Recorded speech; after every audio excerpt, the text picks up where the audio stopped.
menerapkan syariat Islam itu adalah salah di dalam dirinya sendiri, karena memang umat Islam sudah bisa salat tanpa dipantau oleh aparat polisi misalnya dan lain sebagainya.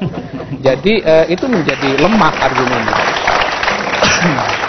Nah, yang kedua saya kira yang unik dari Hizbut Tahrir karena mereka begitu beriman kepada khilafah Islamiyah di antara sekian banyak umat Islam yang tidak mengimaninya.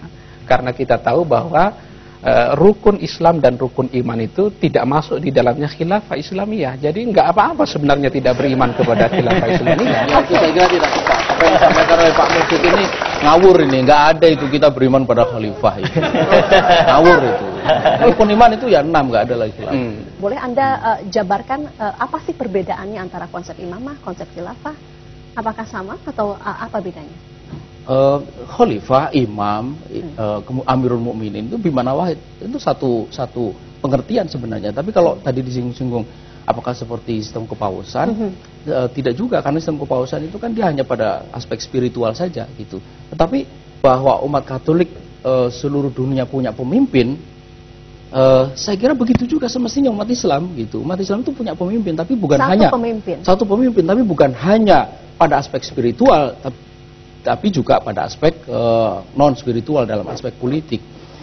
Bagaimana kita memahami ayat ati'ullah wa ati'ur rasul wa ulil amri minkum, ya kan? Kewajiban kita untuk taat kepada Allah, taat kepada Rasul dan kepada ulil amri. Kalau ulil amrinya tidak ada, siapa yang kita maksud dengan ulil amri sekarang ini? Apakah ya kan? ulil amri harus hanya ada satu atau bergantung pada satu tokoh saja? Jelas sekali kalau kita bicara, kalau kita telaah ya dalil-dalil dalam Al-Qur'an maupun hadis, jelas sekali bahwa kita ini makanya saya tadi bilang bahwa ada substansi yang kedua yaitu ukhuwah, persatuan. Gitu. Kesatuan itu hanya mungkin bila kita punya dua yaitu institusi dan kepemimpinan gitu. Nah, institusinya itu khilafah, kepemimpinan itu namanya khalifah atau imamah atau amirul mukminin. Untuk mengomentari mengenai ulil amri tadi, Mas Moksid saya minta ke Anda. Kita kan sebenarnya sudah punya ulil amri. Ya, ulil absor bahkan. Iya.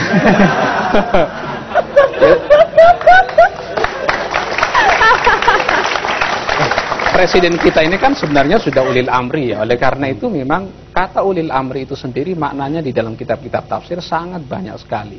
Ada yang menyatakan dan tidak harus hanya satu begitu untuk iya, umat tidak Islam harus. Oleh karena itu ini saya kira cara pandang yang berbeda antara Hizbut Tahrir dengan banyak sekali umat Islam.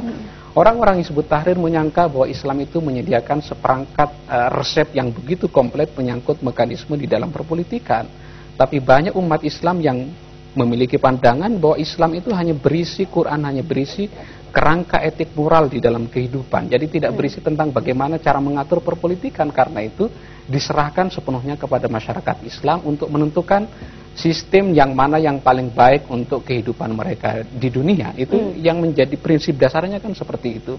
Dan kalau harus bergantung kepada satu khalifah begitu untuk perpolitikan, bukankah itu akan menjadi sulit karena mungkin setiap negara, setiap bangsa punya budaya politik yang berbeda-beda. Iya, jangankan Indonesia dengan Malaysia dengan Brunei aja kan susah sekali dipertemukan, apalagi mau mempertemukan umat Islam yang ada di Amerika dengan tantangannya yang begitu rupa sebagai kelompok minoritas dan lain-lain. Ya. Tapi sesaat lagi kita akan coba melihat apakah ada kisah sukses dalam sistem khilafah dan kemudian apakah di Indonesia akan mungkin terjadi kisah sukses untuk konsep khilafah. Sesaat lagi dalam Today's Time.